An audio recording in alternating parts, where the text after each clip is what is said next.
questionable para sa akin na minadali natin itong desisyon dahil ngayong hapon lang natin nakuha ang committee report na ito at si Congressman Barzaga lang ang sinampahan ng kaso ng Committee on Ethics.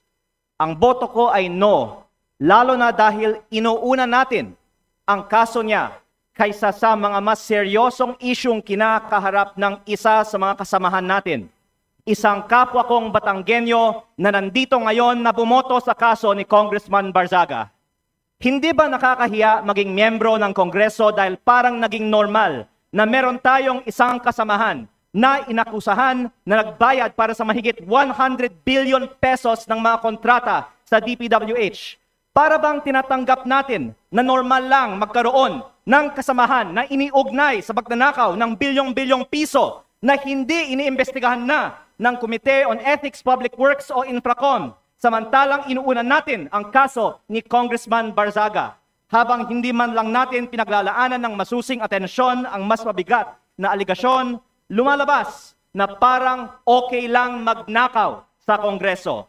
Nakatala na sa kasaysayan na sa gitna ng matinding kontrobersiya sa korupsyon, ito ang inuna ng Kongreso at parang lang walang mali sa ginagawa ng isa sa ating kasamahan at tayo mismo ay ngayon sumisira sa imahe ng Kongreso.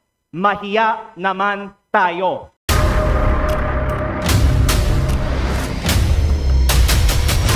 Bago tayo mag-umpisa, baka pwede nyong i-like ang video na to. Malaking bagay ang like sa aming mga content creators. Maraming salamat po.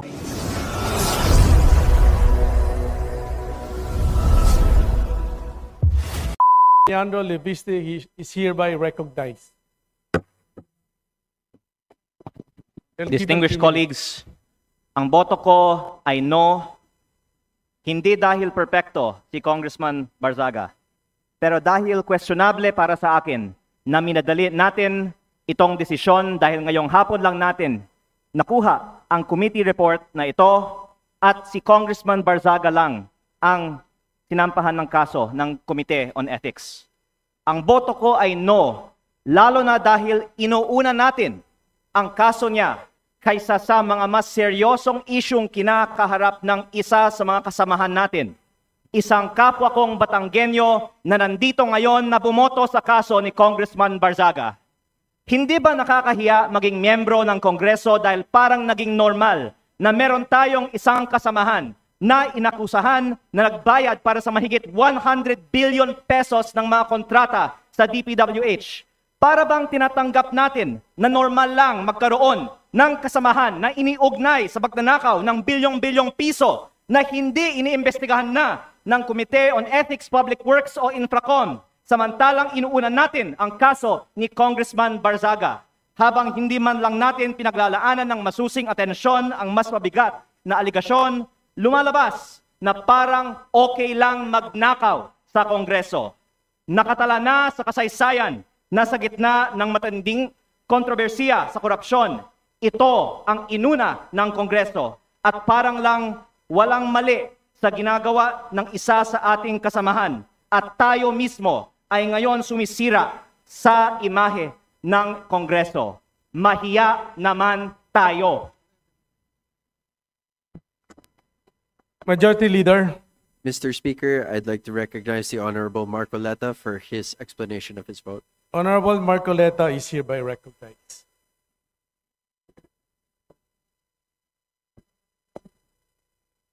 Mr. Speaker, distinguished colleagues, isang mapagpalayang hapon po sa ating lahat. I rise to place on record this manifestation of support for Honorable Francisco Kiko Barzaga and to express my strong opposition to any move seeking his suspension from this august chamber. From Voltaire's philosophy of tolerance and freedom of expression, this line is often quoted, "I may not agree with what you say, but I will defend to the death your right to say it." The independence of the legislature ensures that members may speak fully, frankly, and fearlessly on matters of public interest. Honorable Barzaga's statements directed at alleged corruption within the government falls within the fullest and most urgent category of political expression. to penalize him for raising concerns on corruption, which the Constitution itself mandates Congress to check, is to subvert the very principle of parliamentary privilege. Mr. Speaker, 2004 pa lang po, andito na po ako bilang Chief of Staff po ng aking ama. Nakita ko po ang mga oposisyon na grabe magtuligsa sa administrasyon. Nandyan po ang mga magigiting na miyembro ng Makabayan Bloc na sila Sasturo Campo, Lisa Masa, Joel Berador, na talagang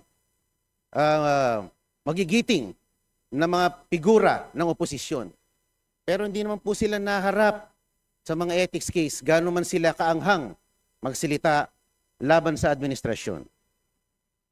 My dear colleagues, Honorable Barsaga is seated in this chamber because the people of Dasmariñas City, Cavite, placed their trust in him as affirmed through the ballot. Article 6, Section 6 of the Constitution states that members of this House derive their authority exclusively from the electorate.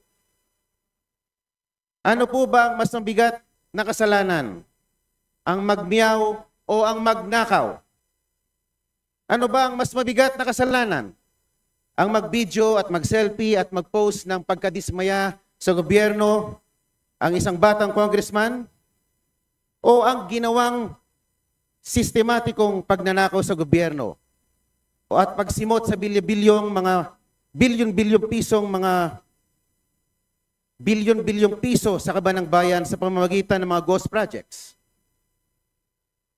Ang mga posts ni Kong Miao ay mistulang alingaw-ngaw lamang ng saloobin ng nakararaming mga Pilipino.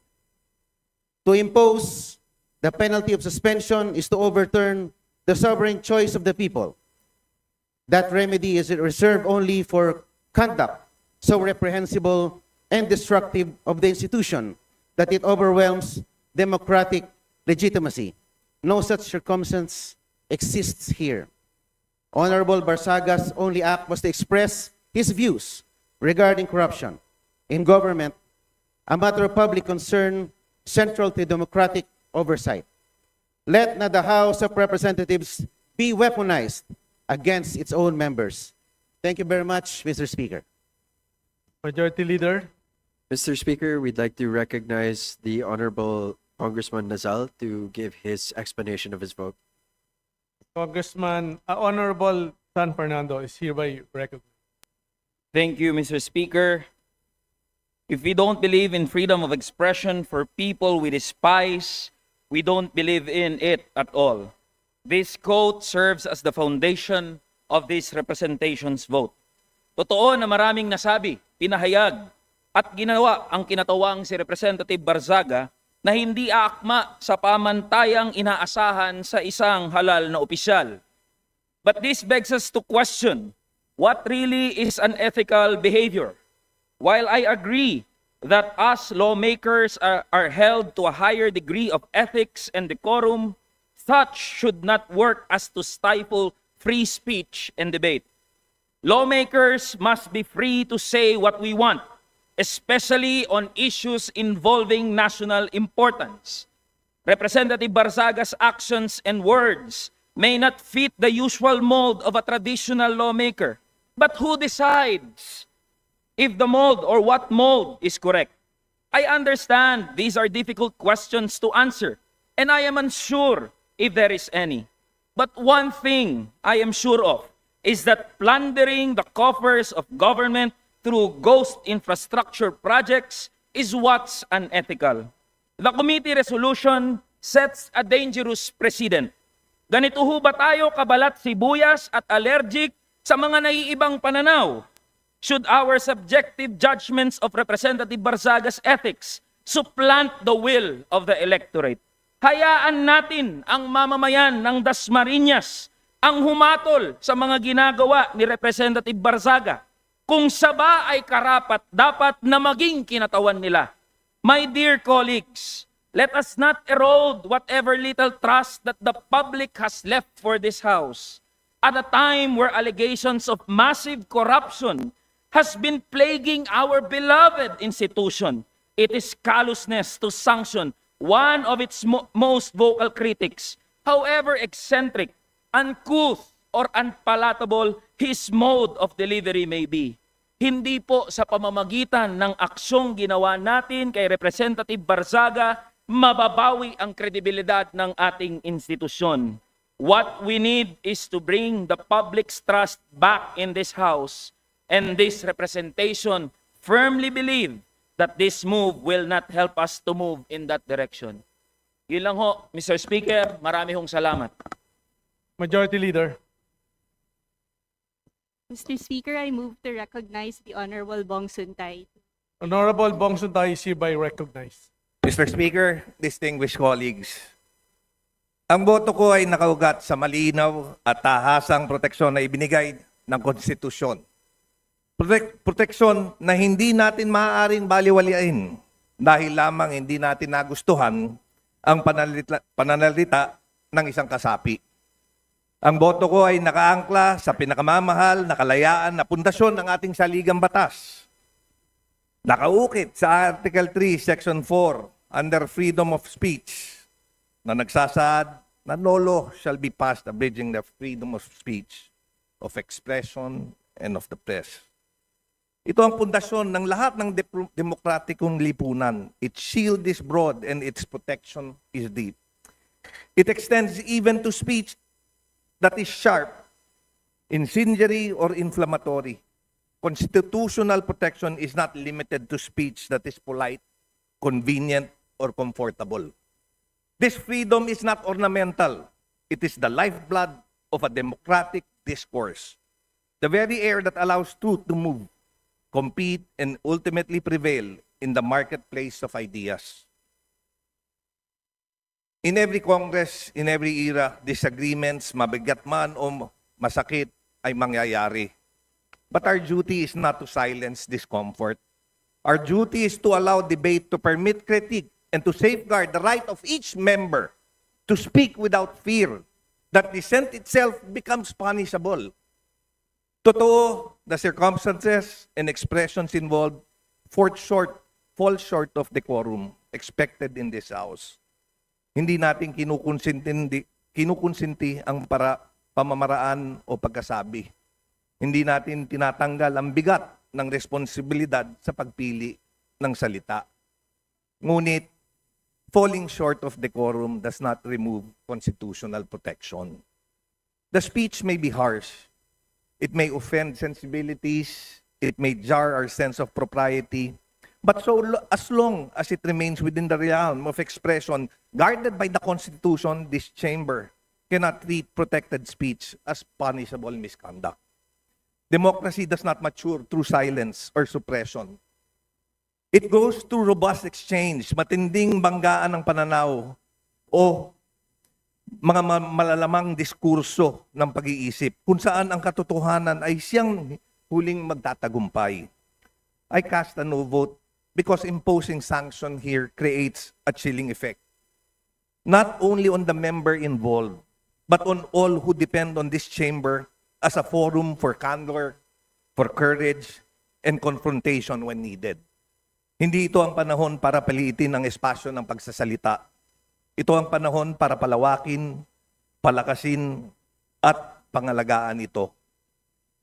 Freedom of speech is not defended only when it is easy. It must be defended precisely when it is difficult, when the speech is unwelcome, unpopular, or uncomfortable. That is the true test of our commitment to constitutional principles. Thus, with earnest respect for this institution and with fidelity to the Constitution, I vote no, to uphold our most cherished freedom, to preserve the vibrancy of democratic debate, and to affirm the truth. The truth emerges only when ideas are allowed to contend openly and without fear. Maraming salamat po. Majority Leader. Mr. Speaker, I move to recognize the Honorable Robert Nazal for his explanation. Honorable Robert Nazal is hereby recognized. Thank you, Mr. Speaker, my esteemed colleagues. While I acknowledge the profound importance of maintaining and enforcing the ethical standards of this House, my vote of no reflects two deeply held convictions. First, although the respondent's conduct was inappropriate, crass, and unbecoming of a member of Congress, I respectfully submit that the proposed 60-day suspension is grossly disproportionate to the offenses alleged. If he has indeed acted beneath the dignity of his office, then by all means, reprimand him, hold him to account. But discipline must always be commensurate to the transgression, and in this case, I believe this august chamber is responding with excessive severity. A reprimand being the initial and least severe action should have been the proper first recourse, especially where the conduct, while objectionable, does not involve corruption, criminality, abuse of authority, or behavior so grave as to render a member unfit for office. Second, voting no does not mean condoning his acts. It is instead a principled affirmation that fairness and due process are indispensable.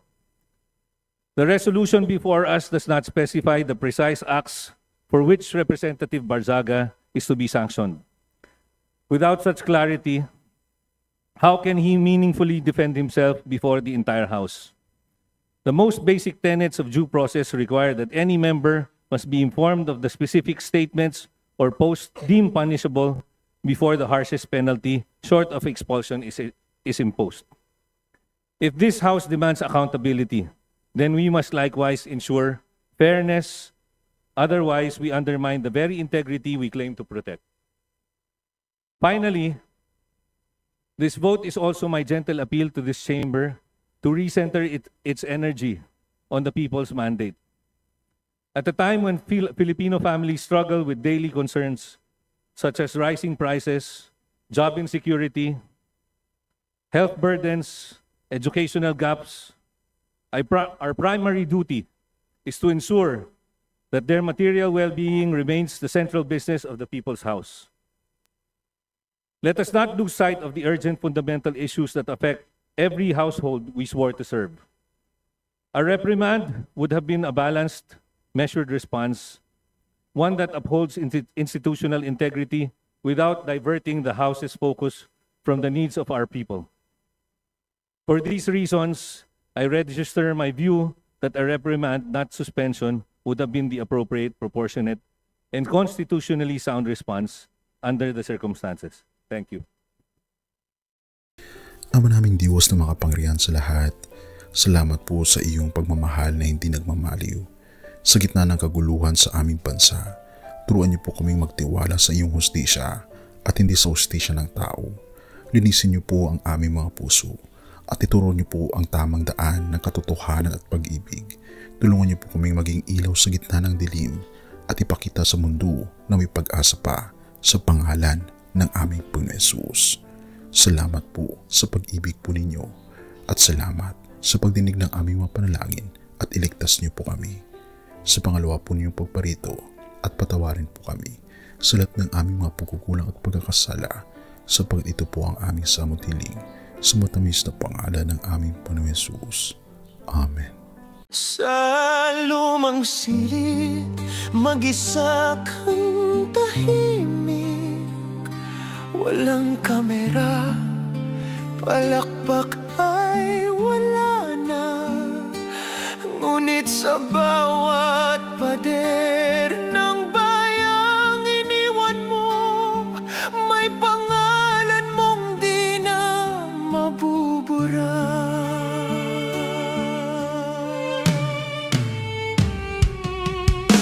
Minsan kang naging balikat ng mahihina, kalaban ng takot, kakampi ng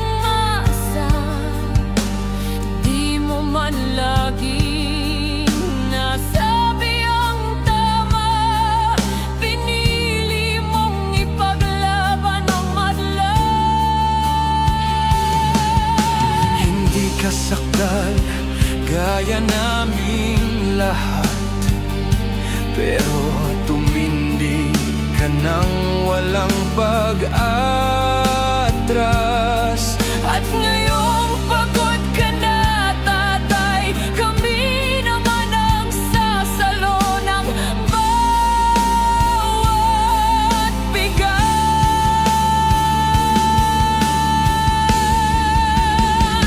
Hanggang sa dulo, ikaw ay mahal. Kahit papagod na ang iyong katawan. Tatay, salamat sa iyong paglaban. Ngayon, kami naman hanggang sa dulo. Di ka namin iiwan. Ang kwento mo'y dala ng bayan.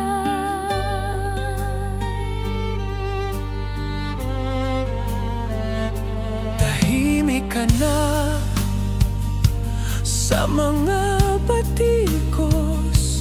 Wala nang tugon, wala nang galit. Pero sa mata ng mga maralita, naroon pa rin ang tapat mong alaala. Marami mang di nakaintindi, marami pa rin ang di nakakalimot. At ngayong wala ka ng kapangyarihan, tatay, ang magtatanggol sa'yo ay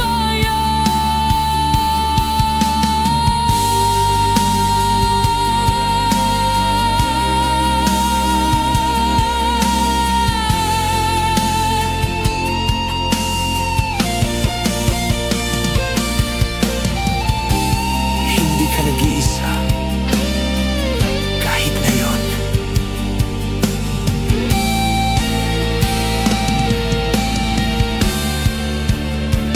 Hanggang sa dulo, tangan ka pa rin sa puso ng batang minsan mong pinakain. Hanggang sa dulo, di ka nag-iisa. Ang dasal ng bayan ay sa'yo pa rin. Katay, kami naman ang lalaban sa ngalan mo, sa alaala mo. Hanggang sa dulo, dalangin ka ng puso ng masa.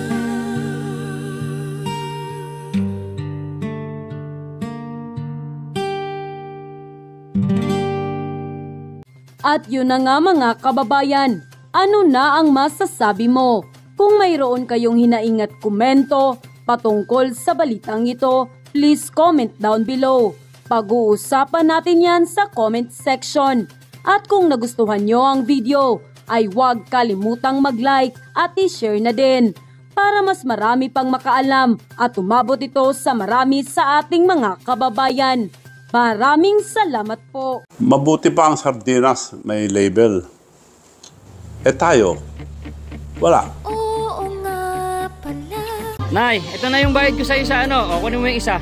Isa muna, iyan, no? Tapos, isa pa, di ba? 4 dapat na sardinas, eh. O, yan. 3 na. Pang-4 na sardinas. O, okay na.